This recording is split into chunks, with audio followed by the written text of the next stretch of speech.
Hi friends, night டின்னருக்காக மொறுன்னு நெய் தோசை ஊற்றி கூடவே பார்த்திங்கன்னா 1 மினிட் கார சட்னி தான் செஞ்சுருந்தேன். டேஸ்ட் வேறு லெவலில் இருந்தது. எப்படி செய்யலான்னு பார்க்கலாமா? ஃபஸ்ட்டு பார்த்திங்கன்னா சுடு தண்ணியில் காஞ்ச மிளகாவை ஒரு 5 மினிட்ஸ் ஊற வச்சுக்கோங்க. அதுக்கப்புறம் ஒரு மிக்ஸி ஜார் எடுத்துக்கோங்க.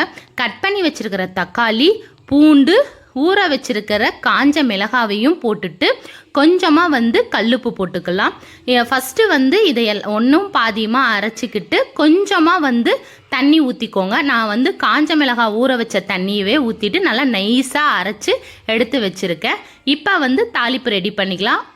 ஒரு பேன் வச்சுட்டு கொஞ்சமாக எண்ணெய் ஊற்றிட்டு கடுகு, உளுந்தம்பருப்பு, கருவேப்பிலை போட்டுக்கோங்க.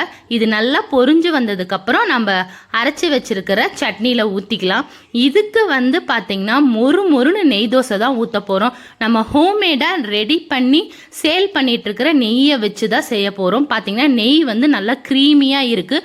உங்களுக்கும் இந்த நெய் வேணும்னா ஸ்க்ரீனில் வாட்ஸ்அப் நம்பர் இருக்குது, எனக்கு மெசேஜ் பண்ணுங்கள். தோசை ஊற்றிட்டு நம்ம நெய்யை போட்டுக்கலாம். போட்டு நல்லா 2 பக்கமும் மொறுன்னு சுட்டு எடுத்துக்கலாம். சுவையான டேஸ்டான நெய் தோசையும் கார சட்னியும் ரெடி.